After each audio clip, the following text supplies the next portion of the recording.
Përshëndetje and welcome to Inside Albania with me, Alice Taylor. This week I'm joined in the studio by Armela Krasniqi from AMA. We're going to be talking about TikTok and problems with social media. I'm also going to be discussing the Freedom and Transformation Literary and Cultural Festival taking place in Albania this week with our Linda Dudaj and Joanne Oy. So, as of January 2024, nearly 63% of the population of Albania uses social media regularly. I've made a documentary about the online situation in Albania and in particular online crime, online hate speech, threats, blackmail, particularly how it impacts women. The situation is serious. At the start of 2024, there were 2 suicides in the country which are supposedly linked to things which happened on TikTok. As a response to this, the Albanian government has been in dialogue with online platforms such as Facebook and TikTok to try and find a solution to the problem. At the end of August, there were changes announced in the local law which will allow AMA to intervene in the situation. I invited Armela to the studio to find out more. Armela, welcome to Inside Albania and thank you for joining me on this topic which I consider very important. I did a documentary on the phenomenon of online hate and online crime earlier this year, and I myself have been targeted on social media over the years. I've had death threats and things, and at the time that I was trying to report what happened to me, there wasn't very much understanding locally about the situation or the fact that what you do online can be as serious as what is done in real life as well. So I'm happy to see that there is more attention on this issue. There is a bit of controversy, but we'll get to that later. But firstly, welcome and thank you again. Thank you so much, Alice, for your invitation. Thank you for the possibility to talk and to delve more in this issue. I think it's very important what our institution is doing, but let's say always there are talks on good and bad things, but even on good things we are used to have a lot of talks. I prefer to call them talks, just in brackets. Now, the issue with TikTok, I saw some data from UNDP that showed that there's a big problem in Albania with online hate, online bullying, harassment, and various other online crimes. And it's particularly impacting women in Albania. And this phenomenon is getting worse and worse. You know, I'm a mother. It terrifies me the thought of my daughter going online one day. And social media has become such a big part of our life. And I'm concerned. But I also have this in my mind, you know, where should the authorities step in and regulate these platforms? Should it be the platforms themselves? Should it be the government, the local authorities? You know, how do we draw this line, ensuring freedom of speech, the freedom to express yourself online, but also protecting people? But how bad is the situation in Albania with problems in the online sphere? Because for the government to intervene directly with these platforms and say, look, we need to do something, it must have been quite a big problem. I don't know about the government, but I have to say that we are an independent institution, even financially. So we are not depending by the government. We depend by the parliament, which elect the board of AMA, and the institution is under the civil servant law. So the employees there, they are there for several years.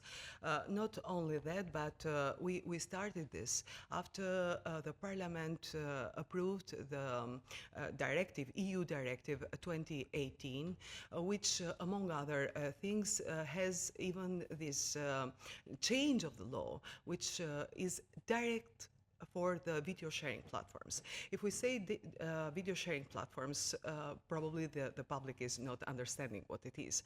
But in our daily language, we say Facebook, Instagram, TikTok, or YouTube, and etc.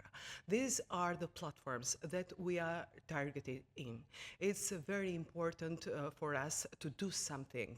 The severe cases that we had, of course, they were a big alarm for the society.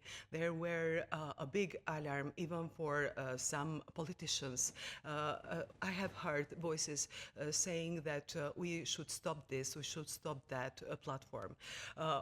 For example, we had severe cases in TikTok, yes. But other countries I can say Bosnia, for example, they have severe cases in Instagram.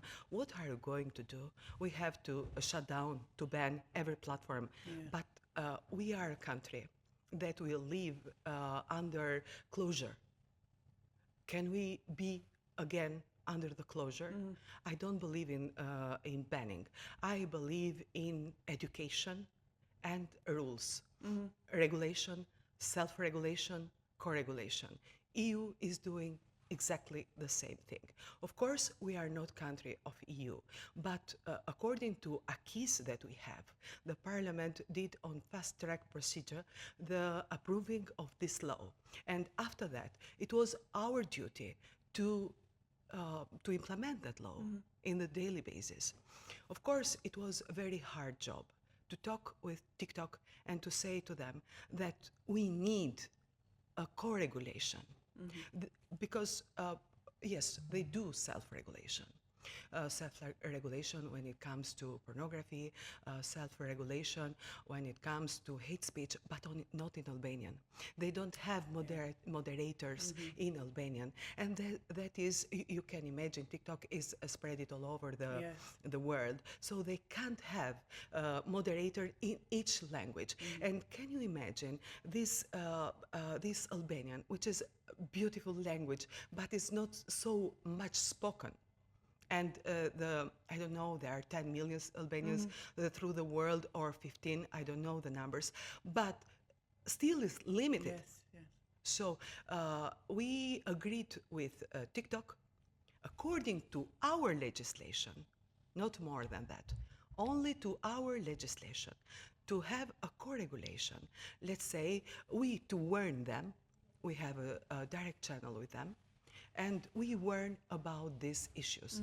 But if you ask which are the issues, I have our data, which our institution is producing, because it's not me. There are employees of AMA doing this. And for example, if we see the numbers, these are for acts of violence. This for hate speech based on sexual orientation. We had also religious hate. We had also criminal acts. Or So like threats. criminal. No, criminal. What happens? In the video. In the something videos, like an assault or a theft. No. What happened? And for example, they were not blurred, without technicals of covering the like every media can transmit then, but they have these technicals of blurring or you can do it on a phone. They can do it, but don't. The platform itself doesn't have editorial responsibility, but even the user, because they are user-generated content. Yes, so, that's what I mean. So the user doesn't have any idea which are the good practices or how to communicate something, and they do it without filters, without nothing. Yes. But these are harmful for the development of the mental health of the people, and of course other issues. Or I can tell you they are removed from this platform very much videos which expose the childrens to pornography, drugs, alcohol, tobacco, or violence. Yes. Also, we had other videos which were reported by citizens for inciting violence or hatred. Also, Blackmail. They were kind of blackmail. Or also audio files. Audio files. For example, I always show this case of audio file of a rape. Or I can tell you a story which really touched me. It was a girl asking for help to AMA after we launched this initiative. And she said, my photos are taken, I don't know from which source, Facebook or Instagram. And someone is using me, my photos saying that I'm doing prostitution. Yeah, yeah. So, and please help. Yes. And it was night, and the employees of AMA removed that content. They can't remove, but they reported in platform during the night, and in the morning it was removed. But this happened, the same story happened with an old lady, Yeah, yeah. very normal old lady, saying that this is doing this Yes. for this amount Yeah. of money, But because even I don't want to with reply. AI now, you can take a photo of someone, you Yes, can you create a can- video, photos, whatever. You can make them do. We saw it with Luana Yes, Piozza. They yes. made a huge mess with this. The possibilities are endless. So because of this technology, it's become more important to But be able when to it control comes to fake and deep fake, I think the platforms has this kind of AI, Yes. let's say, Detection. tools, and they can remove by themselves Yes. at some point, you know, because they can understand the AI. They can understand which is deep fake, which is altered, and things like that. But we are contributing on those videos or audios which have this spoken Albanian language. yes. And it's not that we don't like that and we say to the platform, this is. No, no. No, we are obliged to report even the exact article of our law, which It's been contravened. it's been infringed. Should a state sort of body be involved in regulating social media? Does this fall under the scope of AMA? AMA is TV, most people think of, but social media is now... It's a new thing. Yeah, it's a new thing. It does fall under that scope. Yes. People are getting their news from Instagram now rather than just watching television. As you can see from the Euronews social media, we put so much Yes. effort into doing reels because that's how people are. So does this fall under AMA's scope was one of the questions I heard. And could it be misused politically? Like, for example, if I went and I made a video criticizing the Prime Minister of Albania, blah, blah, blah, blah, blah, blah, blah, and someone reported it and you went, well, that's not very nice. I don't like that she's saying that. We're going to take that down. This is what people are saying. Could it be used for censorship? It's I don't think that there are people, normal people or normal citizens that are saying this. Because if you see our, let's say, the complaints that we have till now, I'm speaking till now, we don't have any of such at all. We have some of requests for banning this and that from the portals, which we don't have any competences on them, because of course the complaints, normal citizens complains for everything, but when it comes to portals, despite they have this video on TikTok, Instagram, and etc., the problem is that they have responsibility, editorial responsibility is on them. It's up to them. They are responsible to the citizens what they are writing, doing, and reporting. They have newsrooms. So they have this editorial responsibility. And the law is very clear on that. If it is political opinion, if it is a political event, if it is said by political premises, spokesperson and things like that, we are limited at that. You can't. Yes. We can't. Plus, we are not monitoring the platform. It's not AMA doing that. No. But we open this communication between the citizens on one hand and the platform on the other hand.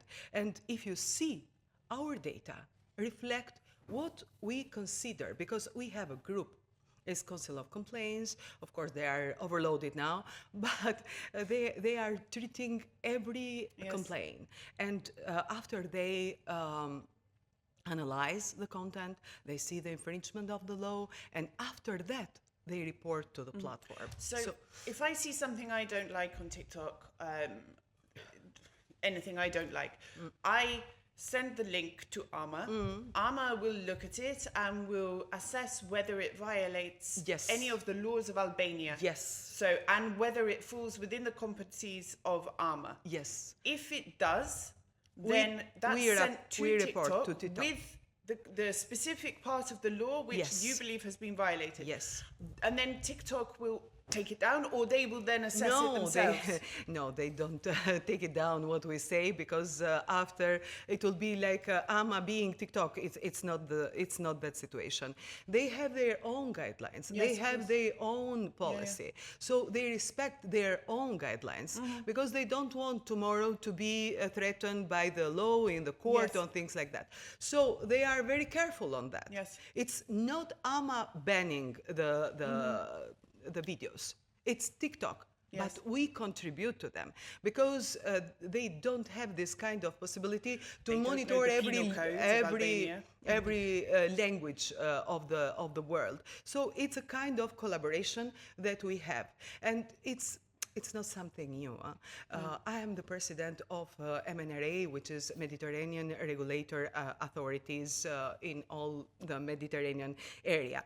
And I have to say, when it comes to our problems, let's say in Mediterranean there is Italy, there is France, there is Spain, Portugal, which are totally okay with these platforms, because they are big countries, and everyone they have offices, not only TikTok, even other platforms, video sharing platforms. According to the law, probably they have some contacts or some offices. Even if they don't have offices, they are very willing to respond to big countries. And this is the problem that I raise in every situation, because the whole Balkan is threatened on this.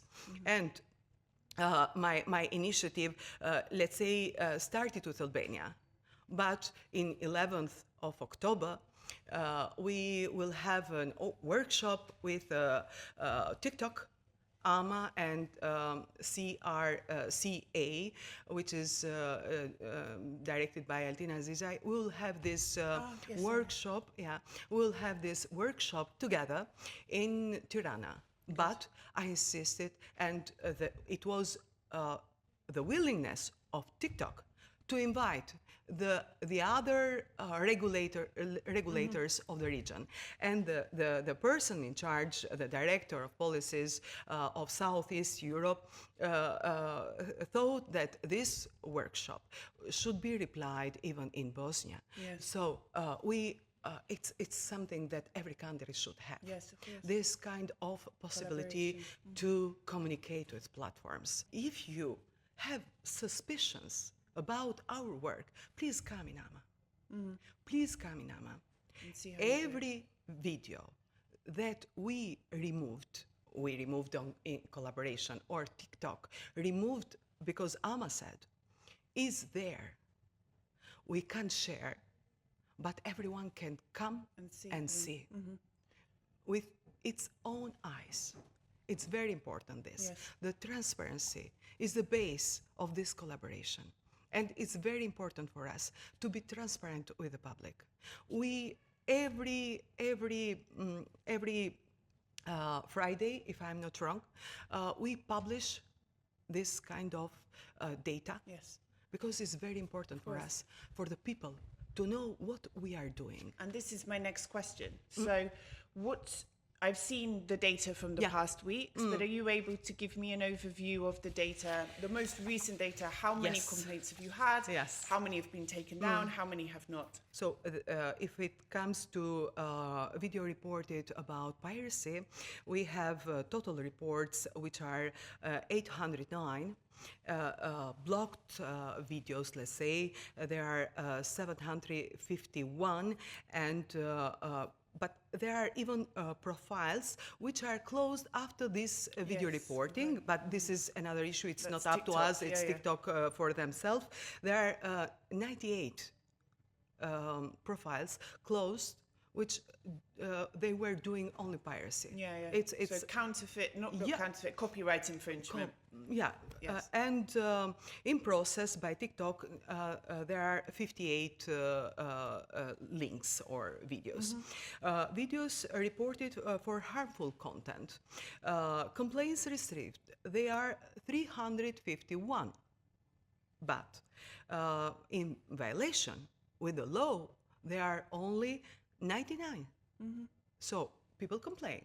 But not everything that people say passes immediately. Yes. We analyze, and we thought, or the authority, the institution thought that only 99 were according to the infringements of the law. Can people appeal if you say, for example, no, this doesn't violate the law, but I don't agree? Do I have the chance to resubmit or to appeal it with you?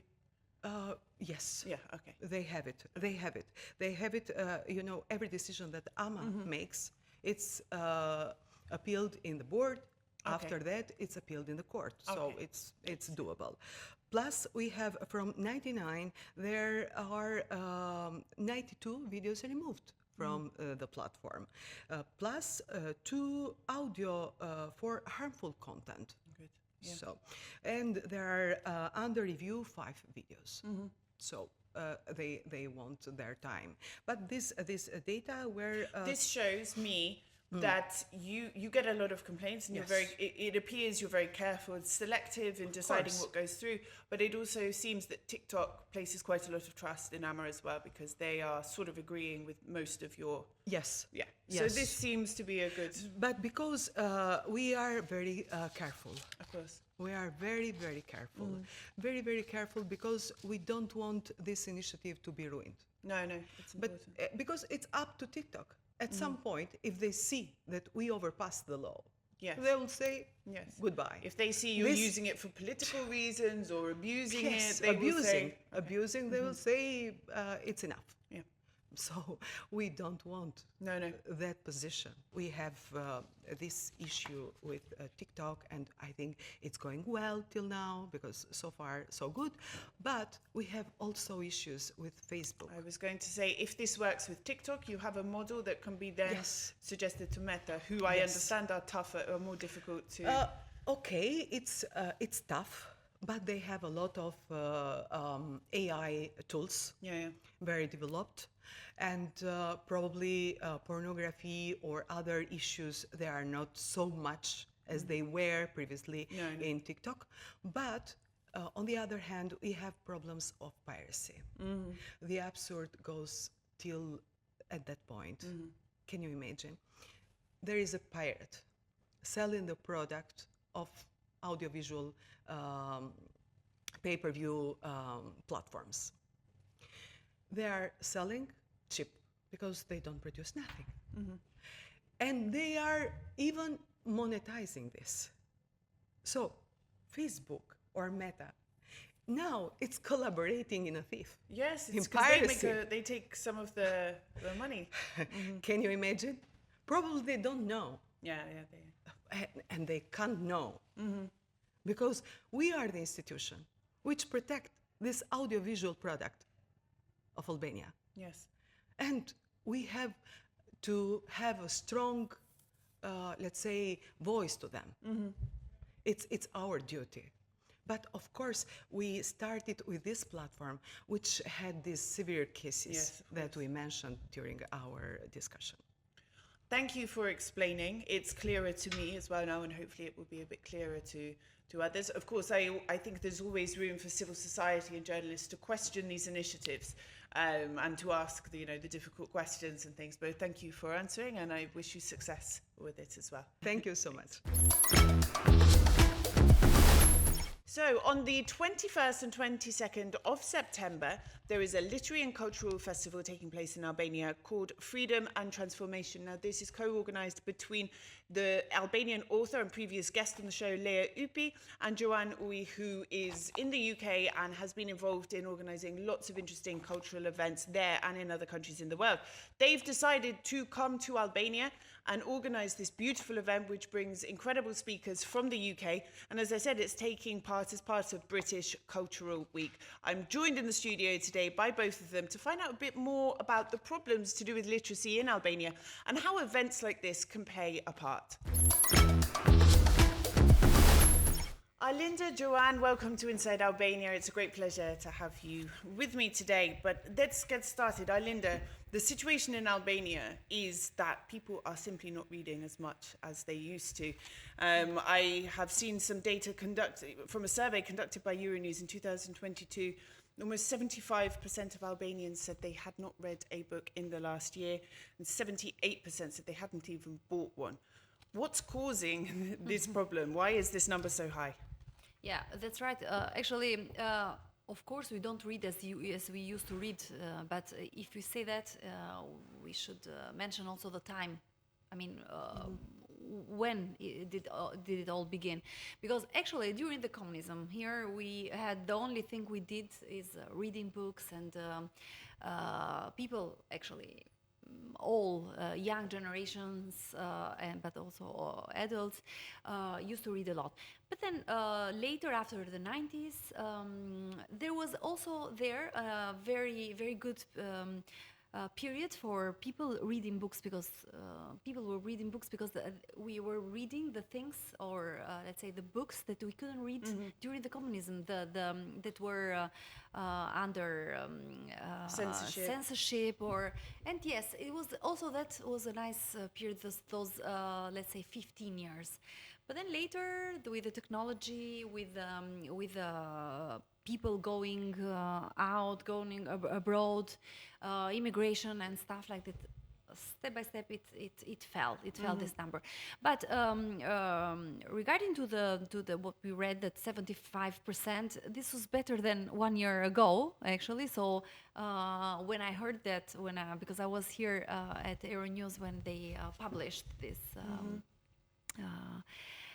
this thing, I was feeling better, because it was worse 1 year ago. So what to say? Yeah, the situation is not good. It's not good, but there are different causes for that.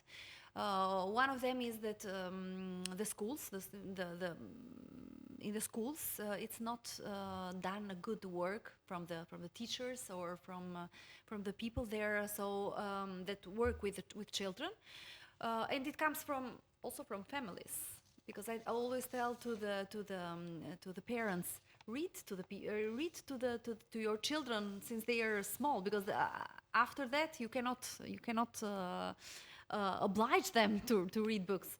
So it's let's say it's a mixture of things. It's school, it's also technology. But technology used in a bad way, because technology, we don't have nothing against technology.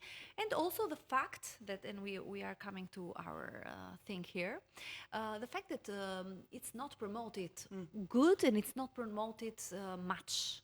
So it used to, I feel it as a publisher, but now also as a how to say it, I have opened a bookshop, and I'm a librarian now. So I see that people need to know, and need to know through promotion. Yes. How can the promotion be done? With the book presentations, of course, this is the first thing. With even social media and technology can also help on this. With festivals and book fairs.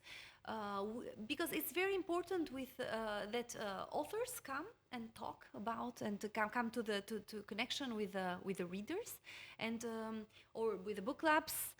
There are a lot of things to be done, but it needs a lot of energy, also and consistency as well. Yeah, yes. It doesn't. You can do once, but you just need to go.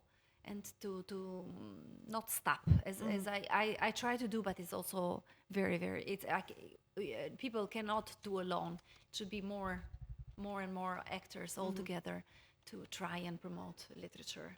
So. Now, as you mentioned, festivals. We have taking place this week in Albania, the Freedom and Transformation Festival. Joanne, this is you are a co-organizer. This is your baby, so to speak. Why Albania? Why did you pick Albania? Well, I founded a festival that's an ideas and literary festival in England during the pandemic in 2021 called EA Festival. And in 2022, I invited Leah Upi to be a speaker about her book, Free. And she and I became friends. And about 1 year ago, she said, hey, how about doing a festival in Albania? And I kind of shrugged it off, didn't take it seriously. And then, but she persisted. And because I had grown to know her well enough that we had strong value and intellectual alignment. So I decided, you know what, why not? I think it would be an amazing experience. And basically, if I do a project with Leah, I know it's going to be superb. And so I'm very lucky that thanks to her curation and selection of speakers, we have assembled a truly world-class set of people who are going to be talking about a wide variety of subjects, which in most cases are very relevant to Albania, such as human rights, migration, women and war. I mean, these are quite geopolitics, organized crime, Balkan history, of course. Who is on the agenda of the event?